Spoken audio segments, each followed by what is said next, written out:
ఇది దుర్మార్గం. It's a criminal negligence. ఎవడైనా చుక్కను ఒడిసి పడతాడు రైతుల కోసం. ఎందుకంటే నీళ్ల విలువ రైతులకు తెలుస్తుంది. ఈ ఉత్తమ్ కుమార్ రెడ్డికి, రేవంత్ రెడ్డికి నీళ్ల విలువ తెలియదు. మీరు వ్యవసాయం చేసిన వాళ్ళు కాదు. కేసీఆర్ గారు కేంద్ర మంత్రి ఉన్నా, ముఖ్యమంత్రి ఉన్నా, ఆయన వ్యవసాయం చేసే ఒక రైతు. ఆయన రైతు గనక ప్రతి చుక్కను ఒడిసి పట్టిండు, రైతాంగానికి నీళ్లు అందించిండు. మీరెన్నడూ వ్యవసాయం చేయలే, అందుకే మీకు నీళ్ల విలువ తెలియదు. ఇలా కృష్ణానదిలో నీళ్లు సముద్రం పాలవుతున్నాయి, గోదావరిలో నీళ్లు సముద్రం పాలవుతున్నాయి. గుడ్లప్పగిచ్చి రేవంత్ రెడ్డి, ఉత్తమ్ కుమార్ రెడ్డి చూస్తా ఉన్నారు. మీ యొక్క నేరపూరిత నిర్లక్ష్యం వల్ల ఇలా రాష్ట్ర రైతాంగానికి తీవ్రమైనటువంటి నష్టం జరుగుతూ ఉంది. ఒకవైపు వరదలు ముంచెత్తుతా ఉంటే రాష్ట్రంలో కొన్ని జిల్లాల్లో, కొన్ని ప్రాంతాల్లో ఇప్పటికీ చెరువులు నిండలేదు, ఇప్పటికీ డ్యాములన్నీ ఖాళీగా ఉన్నాయి. గోదావరి పరివాహక ప్రాంతంలో 60% డ్యాములు ఖాళీగా ఉన్నాయి. ఏం చేస్తున్నారు మీరు? ఎవరి కోసం పనిచేస్తున్నారు? బీఆర్ఎస్ పార్టీ మీదనో, కేసీఆర్ మీదనో, హరీష్ రావు మీదనో కోపం ఉంటే ఎందుకు రైతులకు శిక్ష వేస్తున్నారు? మాకు వేయండి శిక్ష, మేము అనుభవిస్తాం. కానీ మీరు మీ బురద రాజకీయాల కోసం వరద నీటిని సముద్రంలోకి వదలకండి, వరద నీటిని ఒడిసి పట్టండి, బురద రాజకీయాలు మానండి అని చెప్పి నేను కోరుతా ఉన్నా. ఇదేం చిల్లర రాజకీయాలు?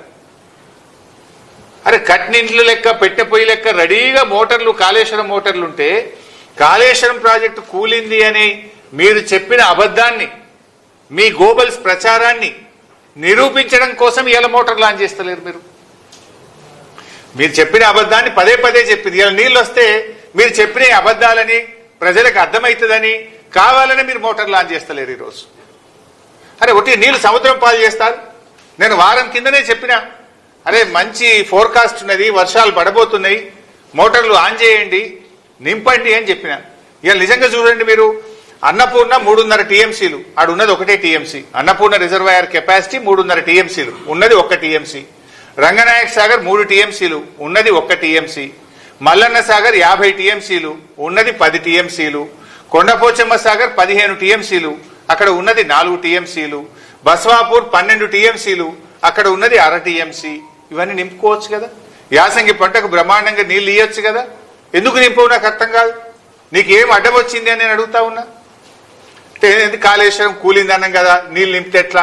కూలిందంటే మరి ఇప్పుడు నీళ్ళు వస్తే జనం దంతరేమో, జనం దృష్టిలో పల్సగైతమేమో అని కేవలం కుట్రతో మీరు ఆపుతా ఉన్నారు. అరే వరదకాలు ఓపెన్ చేయవేందయ్యా నువ్వు? ఇవాళ ఎస్ఆర్ఎస్పి ప్రాజెక్టులో ఆల్రెడీ 61 టీఎంసీలు వచ్చినాయి, దాని సామర్థ్యం 80 టీఎంసీలు. 61 టీఎంసీల నీళ్లు ఆల్రెడీ ఎస్ఆర్ఎస్పీలు వచ్చినాయి. 151,000 క్యూసెక్కుల వరద ఎస్ఆర్ఎస్పీకి వస్తుంది. అంటే రోజుకు 15 టీఎంసీల నీళ్లు ఒక్క రోజులో ఎస్ఆర్ఎస్పీ నిండుతుంది. నువ్వు వరద కాలువ ఓపెన్ చేసి మిడ్ మానేర్ ను ఎల్ఎండి నింపవా? ఎందుకు వరద కాలువల ద్వారా నీళ్లు వదులుతలేవు? అసలు నీళ్లకు మంత్రి ఉన్నాడా? ఈ ముఖ్యమంత్రికి సోయి ఉన్నదా? ఎస్ఆర్ఎస్పీ నిండితే మళ్ళీ ఆడ గేట్లు ఎత్తి సముద్రంలోకి వెళ్తావా? ఆడ మిడ్ మానేర్లో 30 టీఎంసీల మిడ్ మానేర్లో ఆడ ఉన్నది 10 టీఎంసీలే, ఇంక 20 టీఎంసీల నీళ్లు పడతాయి. అరే ఆడ మంచి గేట్ ఎత్తితే గ్రావిటీ ద్వారా కరెంటు ఖర్చు లేకుండా ఫ్రీగా నీళ్ళు వచ్చి మిడ్ మానేర్ నిండుతుంది. మిడ్ మానేర్ కింద ఎల్ఎండి ఉన్నది. ఇవాళ ఎల్ఎండిలో కూడా 24కు 7 టీఎంసీలే ఉన్నాయి నీళ్లు. 24కు ఎల్ఎండిలో 7 టీఎంసీలు ఉన్నాయి. మిడ్ మానేర్లో 30కి 10 ఉన్నాయి. ఆడ వరద కాలువ గేట్ ఎత్తితే చక్కగా వచ్చి మిడ్ మానేర్ నిండుతుంది, ఎల్ఎండి నిండుతుంది. కానీ ఎందుకు నింపుతలేవు? నిద్రపోతున్నావా? ప్రభుత్వం నడపడం చేతనైతలేదా?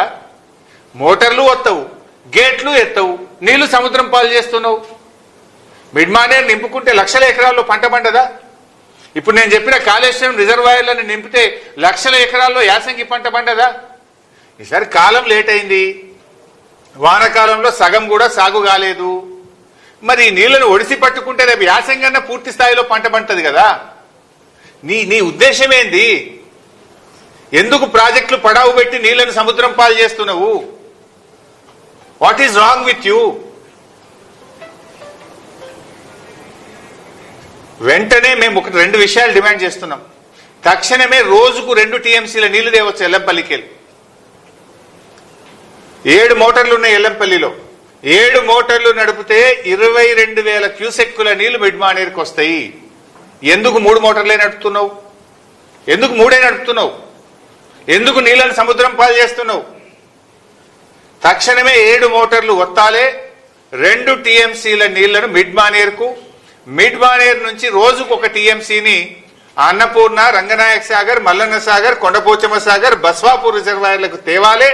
యాసంగి పంటలో లక్షలాది ఎకరాలకు నీళ్లు ఇయ్యాలని చెప్పి మేము కాంగ్రెస్ ప్రభుత్వాన్ని డిమాండ్ చేస్తా ఉన్నాం. ఎస్ఆర్ఎస్పి వరద కాలువ గేట్లు ఎత్తండి, వరద కాలువ ద్వారా మిడ్ మానేర్ నింపండి. మిడ్ మానేర్ నుంచి ఉన్న కాళేశ్వరం మోటార్లను ప్రారంభించి అన్ని రిజర్వాయర్లు, చెరువులు, చెక్ డ్యాంలు అన్ని కూడా నింపాలని చెప్పి మేము ప్రభుత్వాన్ని డిమాండ్ చేస్తున్నాం. ఇక్కడ అర్థం చేసుకోవాల్సింది ఏంటంటే, అన్నపూర్ణ అయినా, రంగనాయక సాగర్ అయినా, మల్లన్న సాగర్ అయినా, కొండపోచమ్మ సాగర్ అయినా, బస్వాపూర్ అయినా వర్షపు నీటితో నిండేటి కావు ఇవి. These are the artificial reservoirs. ఇవి మోటార్లతోనే నింపాలి, వర్షపు నీటితో నిండవు. ఇది నింపి పెట్టుకుంటే వానకాలంకి ఏమైనా తక్కువ పడితే వానకాలంకు వనికి వస్తుంది, లక్షల ఎకరాల్లో యాసంగి పంట పండుతుంది. పోయిన యాసంగిలో 5 లక్షల ఎకరాల పంట పండింది. మరి ఎందుకు ఆపుతున్నావు? అరే కళ్ళ ముందు నీళ్లు సముద్రంలో కొదలబట్టి ఏం గోసపెడతావు? రైతుల్ని ఎరువులు ఇయ్యక గోసపెడతావు, పంటల బీమా లేక గోసపెడతావు, వ్యవసాయ పనిముట్లు అంతకే అసలే ఇయ్యవు. ఆ ఉన్న నీళ్లను సముద్రం పాలు చేసుడేంది? ఇలా నువ్వు చేసే కష్టమేంది నాకు అర్థం కాదు. కరెంటు ఫుల్లు, నీళ్లు ఫుల్లు, కట్కొత్తుడే కదా. ఇలా ఏమైంది? అదృష్టవశాత్తు కృష్ణానదిలో కూడా 45 రోజుల ముందే వరదలు వచ్చినాయి. ఇలా కృష్ణానదిలో హైడల్ పవర్ ఫ్రీగా జనరేట్ అవుతుంది ఉచితంగా. జూరాలలో కరెంట్ ఉత్పత్తి అవుతుంది, హైడల్ పవర్, జల విద్యుత్తు. శ్రీశైలంలో ఉత్పత్తి అవుతుంది, సాగర్లో ఉత్పత్తి అవుతుంది, పులిచింతల్లో ఉత్పత్తి అవుతుంది. రోజుకు 42 మిలియన్ యూనిట్లు కరెంటు ఉత్పత్తి అవుతా ఉంది. 42 లక్షల యూనిట్ల కరెంటు ప్రతిరోజు ఉత్పత్తి అవుతా ఉంది. సో 42 మిలియన్ యూనిట్ల కరెంటు ఉత్పత్తి అవుతుంది, వరద ప్రవాహం ఉంది. మరి నీకు వచ్చిన కష్టమేంది? కట్టుకోతుడే కదా. నీకు కొత్త చేత కాకపోతే చెప్పు, వేలాది మంది రైతులు తీసుకుపోయి మేమే కట్టుకొత్తుతాము అని హెచ్చరిస్తా ఉన్నాం. మర్యాదగా ఇస్తారా? రైతుల్ని తీసుకుపోయి మమ్మల్నే కట్టుకొత్తి నీళ్లు తెచ్చుకోమంటారా? నీకు ఉన్న ఇబ్బంది ఏంది? నీళ్లు ఫుల్లు, కరెంటు ఫుల్లు, కట్టుకొత్త శాతం అయితే లేదా? ఎందుకు రోజుకు 2 టీఎంసీల నీళ్లు తెస్తలేవు? వ్యవస్థ కాళేశ్వరం ప్రాజెక్టులో రోజుకు 2 టీఎంసీల నీళ్లు తెచ్చే వ్యవస్థ కేసీఆర్ గారు చేసి పెట్టిండ్రు, బీఆర్ఎస్ ప్రభుత్వం చేసి పెట్టింది. ఎందుకు నీళ్లు తెస్తలేవు? ఎందుకు మోటార్లు ఎత్తుతలేవు? బిడ్డ నువ్వు గిట వెంటనే ఆన్ చేయకపోతే నీళ్లను సముద్రం పాలు చేస్తుంటే బీఆర్ఎస్ పార్టీ చూస్తూ ఊరుకోదు. వేలాది లక్షలాది రైతులను తీసుకొని కదులుతాం, మోటార్లు ఆన్ చేస్తాం. మర్యాద కొద్ది ఇస్తారా ఇయ్యరా అని చెప్పి నేను ప్రభుత్వాన్ని అడుగుతా ఉన్నా. ఆ పరిస్థితి తెచ్చుకోకండి. ఇప్పటికే మీరు రైతు వ్యతిరేక ప్రభుత్వం అని తేలిపోయింది. 10 ఏళ్లలో ఏ రైతు ఎరువు బస్తా కోసం అరుగుల మీద పండుకోలేదు, పొద్దున 3 గంటలకు లైన్లు కట్టలేదు, చెప్పులు ఎప్పుడు కూడా లైన్లు పెట్టలేదు. ఇలా కాంగ్రెస్ వచ్చింది, మార్పు వచ్చింది, పాత రోజులు వచ్చినాయి, మళ్ళీ చెప్పులు లైన్లు పెట్టి అరుగుల మీద పడిగాపులు కాసే పరిస్థితులు తెచ్చారు మీరు. సో వెంటనే నీళ్లు ఇవ్వండి, వరద నీటిని ఒడిసిపట్టండి, బురద రాజకీయాలు మానండి అని చెప్పి నేను హితో పలుకుతా ఉన్నా. ఏంది చిల్లర రాజకీయాలు? కాళేశ్వరం కూలిందనే ఒక బురద రాజకీయాల కోసం వరద నీటిని సముద్రం పాలు చేస్తారా? రైతుల పంట పొలాల్లో మారాల్సిన నీళ్లు యాసంగిలో బ్రహ్మాండమైన పంట పండాలి. మీరు చెప్పే చిల్లర రాజకీయాల కోసం ఇవాళ నీళ్లు వదిలిపెడతా ఉన్నారు. వారం కిందనే ఉత్తమ్ కుమార్ రెడ్డికి నేను ఉత్తరం రాసిన, అయ్యా మంచి మాన్సూన్ ఉంది, ప్రిడిక్షన్ ఉంది, వాతావరణ శాఖ చెప్తా ఉంది, మోటార్లు ఆన్ చేయి, ప్రాజెక్టులు నింపు అంటే నువ్వు గుడ్లప్పగిచ్చి చూస్తేవి నీళ్ళని బాయ్. ఇంకొక కుట్ర చేస్తుంది ఈరోజు కాళేశ్వరం మీద, మోటార్లు ఆన్ అండ్ ఆఫ్ చేస్తుంది. ఇవేమి ఇంట్లో ఉండే మన 1 HP మోటార్లు కావు కదా ఇవి. ఒక్కొక్క మోటార్ 200 మెగావాట్స్, 150 మెగావాట్స్ మోటార్లు ఇవి. ఒక మోటారు ఒక జిల్లాకు ఎంత కరెంటు సరఫరా అవుతుందో జిల్లా మొత్తం ప్రజలు వాడే కరెంటు ఒక మోటార్కి సమానం. వీళ్ళు ఏం చేస్తుండ్రు? ఆ మోటార్లను ఆన్ అండ్ ఆఫ్ చేస్తుండ్రు. ఆన్ అండ్ ఆఫ్ చేస్తే బేరింగులు దెబ్బతింటాయి. ఇవి అట్లా వీళ్ళు ఏం చేస్తుండ్రు? పొద్దున 7 గంటలకు స్టార్ట్ చేస్తుండ్రు, సాయంత్రం 5కి బంద్ పెడుతుండ్రు మోటార్. పొద్దున 7కి స్టార్ట్ చేసి 5కి బంద్ పెడుతున్నారు. ఎందుకు? 5 తర్వాత కొంచెం కరెంట్ పీక్ లోడ్ ఉంటుంది, అందరం లైట్లు వేస్తాం, సాయంత్రం పూట ఇళ్లలో కరెంట్ వాడతారని ఇది బంద్ పెడుతుండ్రు. మళ్ళీ పొద్దుగాల 7-8 గంటలకు మెల్లగా స్టార్ట్ చేస్తుండ్రు. ఇట్లా రోజుకు 2 సార్లు ఆన్ అండ్ ఆఫ్ చేస్తే మోటార్ల బేరింగ్లు దెబ్బతింటాయి, మోటార్లు పనికి రాకుండా అవుతాయి. ఇంజనీరింగ్ నిపుణులను అడగండి, ఎక్స్పర్ట్స్ని అడగండి. ఇప్పటికే బిహెచ్ఈఎల్ మిమ్మల్ని హెచ్చరించింది. మోటార్లు సరఫరా చేసిన బిహెచ్ఈఎల్ రాష్ట్ర ప్రభుత్వాన్ని హెచ్చరించింది. ఇట్లా మీరు మోటార్లు ఆన్ అండ్ ఆఫ్ చేస్తే ఇవి కాలిపోతాయి బిడ్డ అని మిమ్మల్ని హెచ్చరించింది. అంటే మీరు ఏంది మీ ఉద్దేశం? ఊకి ఆన్ అండ్ ఆఫ్ చేసి మోటార్ల బేరింగ్లు దెబ్బతిని మోటార్లు పనికి రాకుండా అయితే మళ్ళీ బదనాం ఎత్తేయాలని ఒక కుట్ర చేస్తా ఉన్నారు మీరు. బిహెచ్ఈఎల్ మీకు చెప్పలేదా, మిమ్మల్ని హెచ్చరించలేదా? కాళేశ్వరం మోటార్లు ఎప్పుడైనా సరే ఫుల్ నడపాలి. ఏం చేస్తుంది ఇప్పుడు? నందిమేడారం పంప్ హౌస్ లో కానీ, గాయత్రి పంప్ హౌస్ లో కానీ ఆన్ అండ్ ఆఫ్ చేస్తుండ్రు. ఒకసారి ఉత్తమ్ కుమార్ రెడ్డి రేషన్ కార్డులు వంచడానికి చొప్పదండి పోయిండు. జనం తిరగబడతారు, నీళ్లు ఉన్నాయి, మోటార్లు ఎందుకు ఆన్ చేస్తలేవని పొద్దుగాలు ఆన్ చేసిండ్రు. ఉత్తమ్ కుమార్ రెడ్డి హెలికాప్టర్ దిగి రేషన్ కార్డులు పంచి మళ్ళీ హెలికాప్టర్ ఎక్కగానే మోటార్లు బంద్ చేసిండ్రు. మొన్న ఓ రోజు కూడా మోటార్లు పొద్దుగాలు ఆన్ చేశారు, సాయంత్రం బంద్ చేశారు. నిన్న మొన్న కూడా రెండు ఆన్ చేస్తుండ్రు, ఒకటి బంద్ చేస్తుండ్రు, ఒకటి ఆన్ చేస్తుండ్రు, 2 బంద్ చేస్తుండ్రు. ఇదేంటి పిచ్చి పని? ఈ పద్ధతిలో మోటార్లు నడిపితే అవి కాళేశ్వరం మోటార్లు దెబ్బతింటాయి. మీ బిహెచ్ఎల్ వాళ్ళని అడగండి, ఎక్స్పర్ట్స్ని అడగండి, ఇంజనీరింగ్ నిపుణులను అడగండి. కంటిన్యూస్గా మోటార్లు నడపాలి. ఎప్పుడైనా ఈ ఆన్ అండ్ ఆఫ్ పద్ధతుల్లో మీరు నడిపితే అనవసరంగా మోటార్లు కాలిపోతాయి, రాష్ట్రానికి రైతులకు నష్టం జరుగుతుందని ప్రభుత్వాన్ని హెచ్చరిస్తా ఉన్నాం. ఇంత అవగాహన లోపంతో నడుపుతున్నారా? కుట్రతో నడుపుతున్నారా? కావాలనే మోటార్లను కాలబెట్టాలని కుట్ర చేస్తుండ్రా? ఇప్పటికే మీరు కావాలనే మేడిగడ్డను మరమ్మతు చేస్తలేరు. వరద రావాలి, అది కొట్టకపోతే బాగుండు అని చూస్తున్నారు మీరు. 2 పిల్లలు మరమ్మతు చేయకుండా మొత్తం పోతే బాగుండు, బదనాం చేయొచ్చు అని చూస్తున్నారు.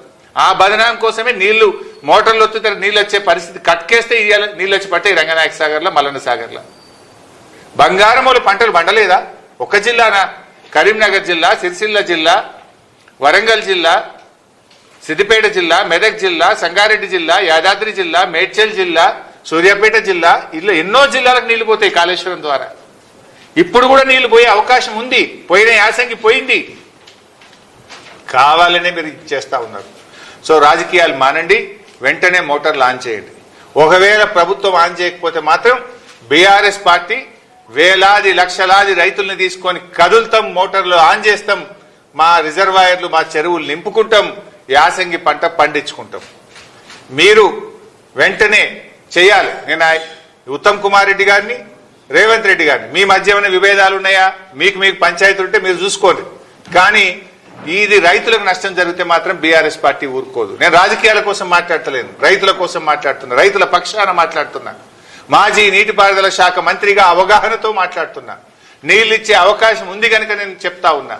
నా నియోజకవర్గంలో కూడా నా రైతులకు కూడా 70,000 ఎకరాలకు నీళ్లు వస్తాయి. రేపు నా రైతులు కూడా దెబ్బతింటారు అని నా రైతుల పక్షాన మాట్లాడుతున్నా. రాష్ట్రంలోని రైతుల పక్షాన మాట్లాడుతున్నా. ఎందుకంటే కాళేశ్వరంలో నా నియోజకవర్గం కూడా ఒక భాగమే. నా నియోజకవర్గంలో కూడా పెద్ద ఎత్తున ఆయిల్ పామ్ సాగు చేసిండ్రు, పెద్ద ఎత్తున యాసంగి పంట సాగు జరుగుతూ ఉంది. నా జిల్లా, నా నియోజకవర్గం, ఈ రాష్ట్రం దెబ్బతింటది అనే ఆవేదనతో మాట్లాడుతూ ఉన్నా. అర్థం చేసుకోండి. రాజకీయాలు కాదు, రాష్ట్రం ముఖ్యం. చిల్లర రాజకీయాలు, బురద రాజకీయాలు మానండి. వరద నీటిని ఒడిసి పట్టండి.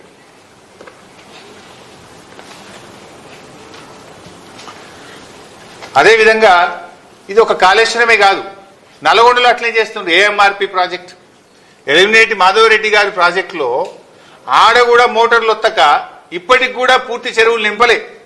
ఏఎంఆర్పి శ్రీశైలంలో, సాగర్లో మీరు చూస్తున్నారు, 2 నెలలకెళ్ళి నీళ్లు సముద్రంలో పోతున్నాయి. 2 నెలలకెళ్ళి శ్రీశైలం గేట్లు, నాగార్జున సాగర్ గేట్లు ఎత్తే ఉన్నాయి. కానీ ఆడ మోటార్లు వస్తారు.